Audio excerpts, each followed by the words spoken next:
for this session is Professor Mario Koriak. He's a specialist in clinical microbiology and is currently a full professor at the Medical Faculty University of Ljubljana and head of laboratory for molecular biology and Slovenian HIV and AIDS Reference Center at the Medical Faculty University of Ljubljana. He has numerous publications and his research interests include development of new molecular diagnostic methods and role of Hpv in the pathogenesis of different benign and malignant tumors. Prof. Koriak is going to be talking to us on the Slovenian cervical cancer screening study, results and future prospects. Hi, thank you very much for a nice introduction. This is my first time in Malaysia and I really enjoy it. I like proud nations, like Slovenians, we are also proud to our country. So I'm coming from a very small European country. We have only 2 million inhabitants. We are independent until 1991 when we split from Yugoslavia.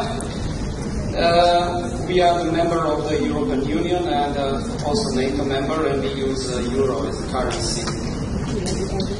So people frequently make a joke about our country. So this is from New York bus station where I say that more people ride New York buses every day than live in Slovenia. But it doesn't matter.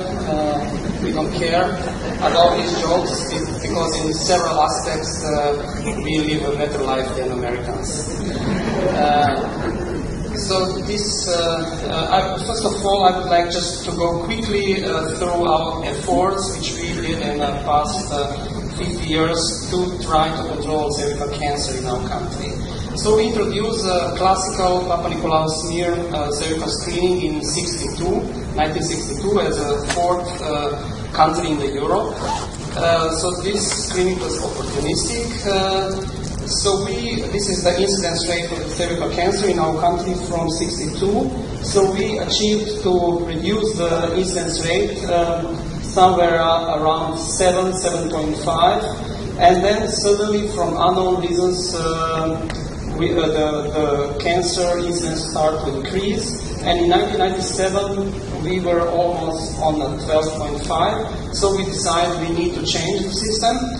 And it took us 4 years to switch from opportunistic screening to the organized screening. So we introduced organized screening as an 8th country in Europe. There are now currently only 9 countries in Europe who have organized screening. And in addition to the Poland, we are the only post-communistic country to have organized screening. So what we achieved, so we start with the screening between 20 and 64 years. Screening is taking every 3 years after 2 negative smears in 1 year.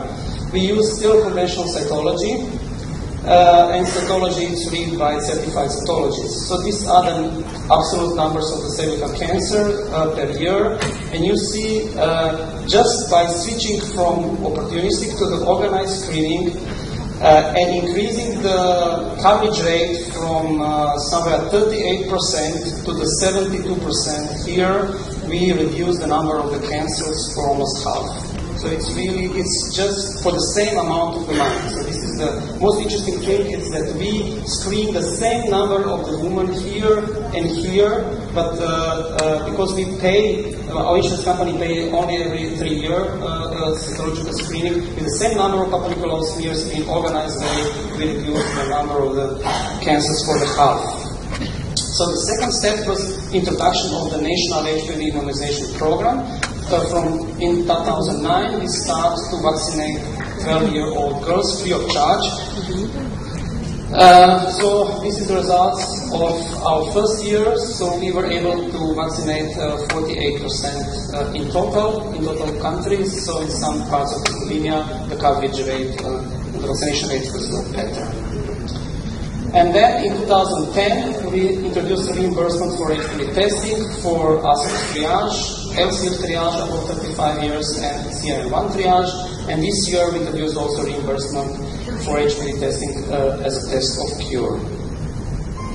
So with all these achievements, we try to reach the zero incidence of cervical cancer. So our next step we are thinking now it's introduction of HPV testing.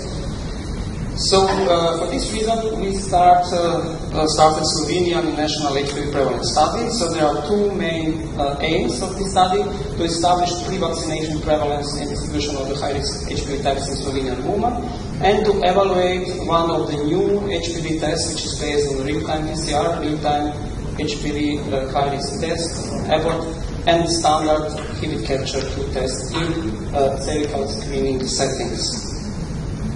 So our study was a prospective. It was run by National Institute of Public Health of Slovenia and my institution. The study was approved by the Medical Ethical Committee of Slovenia Ministry of Health. So we were able to collect cervical specimens from 4,500 unselected women in age 20 to 64 years, which attained a regular pap screening. And this cohort, according to all demographical parameters, represent representative Slovenian population-based clinical cohort. So these are our country, the small country, and these are the places where we collect the samples. So we collect the cervical sample in clean prep, and we also collect 2 ml of the whole blood from everyone to establish the seroprevalence, but I will not touch this data in this presentation, and we also have 2 questionnaires. So we perform conventional cytology and make HPV detection by Hpv capture and by Abbott in 1 week period, and we use very complicated discordant analysis. I will explain this in details. And if the woman have an ASCUS or high, or there are 16 or HPV 18 positive, and also it doesn't matter what is the cytology, we perform the colposcopy and if necessary biopsy. So there is no biopsy specimens taken from women with a normal colposcopy because this is unethical in our country, and we use expert histopathological systems.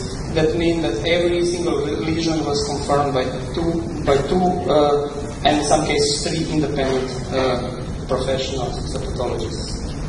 This is our complicated strategy. We expected that the main discordant results between Hpv capture and Abbott will be Hpv capture positive and Abbott negative. So we try to prove that in these cases there are no HPV, targeted HPV in the sample. So this is a 3-step strategy using the most frequently used genotyping systems.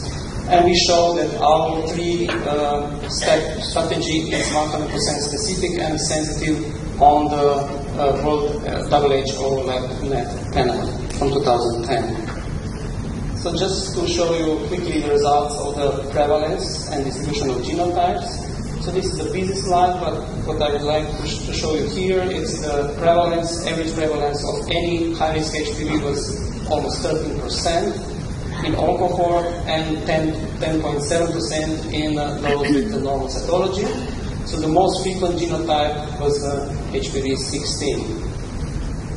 So these are the distribution according to the age of all high-risk HPV genotypes. You see in a youngest group from 20 to 24, we have almost 25% of the prevalence of high-risk genotypes, and it go down. And what is interesting here, so if we will establish any screening program based on HPV testing, we will not start in age of 30 because the prevalence is too high, but we will start most probably after age of 35 because here the prevalence is less than 10%, and this is necessary if you want to perform any screening. So this is the prevalence of HPV 16 and 18, and you see the similar shape. And you see here almost 1/10 of women in Slovenia in this age have HPV 16. So now to switch to the comparison of the real-time PCR and the Hpv capture tool. So we already published this study in the Journal of Clinical Microbiology last month, so you can read if you want all details about the study. So we compared Hpv capture, which is the standard of care in many countries. So this is the solution-based hybridization test, which officially recognized 13 high-risk genotypes and give you results plus or minus. And the second test which we compared is a test about real-time high-risk HPV, which detect 14 high-risk genotypes, and they have also internal control to control the quality of the specimen and PCR repetition. And on the same time, you have results if someone is HPV positive or not, and you also have the partial genotyping. That means you have results for the HPV 16 separately, for HPV 18, and for all other 12 genotypes together. So this test is usually performed in the real-time PCR machine, which is used for several other tests, like viral tests for HIV, hepatitis B, and hepatitis C, and you can use different methods for isolation, different machines for isolation, from highly automated machines to the manual isolation. So if you want to prove that the new test, HPV test, is okay for primary screening, you need to follow up the guidelines. So these are the international guidelines released in 2009. These guidelines put 3 requirements for every new HPV test, and if you fulfill these guidelines, then you can claim that your test can be used in a clinical practice. In all these requirements, you need to compare your test with the Hpv capture as a standard of care, and you should measure so-called clinical sensitivity for CIN2+, which should be more than 90%. In comparison with Hpv capture, then clinical specificity, which should be more than 98% in comparison with Hpv capture, and you should also measure so-called intra-laboratory reproducibility and inter-laboratory agreement, and you should have value above 87%. So first, to show you the results of these first two requirements. So this is a 2x2 table divided among controls or cases. So the cases are the woman with CIN2+ lesions. So we identified 38 cases in a woman above 30 years. So all these cases were recognized by Abbott. The Hpv capture means one case. And these are the controls that mean a woman above 30 years without lesions or lesions below CIN2. So we have 3,000 of these samples. So then we calculate the so-called clinical sensitivity, and you see the clinical sensitivity of the real-time was 100%, very good confidential intervals.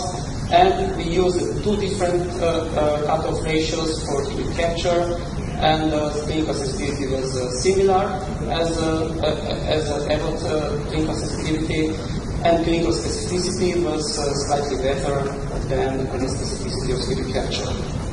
Then we need to apply, according to guidelines, very complicated formula to show that the new test is not inferior to the Hpv capture, and when we calculated this, we show that the Abbott is not inferior to the Hpv capture, both in the term of the clinical specificity and in the term of the clinical sensitivity. Then we also additionally analyzed the total cohort, which is more than 4,400 women. Here we had 57 cases of CIN2+. 54 of them was recognized by both tests. 1 was missed by Hpv capture, 3 was missed by Hpv capture, and 1 with Abbott.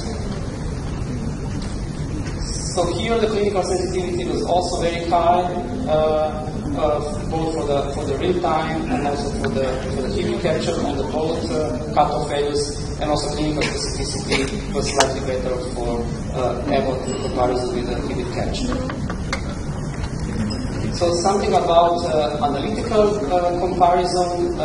So you see that we obtained very good kappa value. That means the result was quite similar here. So if you focus on the results which are real-time positive and Hpv capture negative, the majority of these samples were true positive with Abbott, because we find some high-risk genotypes here. If you look on the discordant samples which are negative but real-time and positive by Hpv capture, majority of the samples was real-time true negative, that means Hpv capture false positive.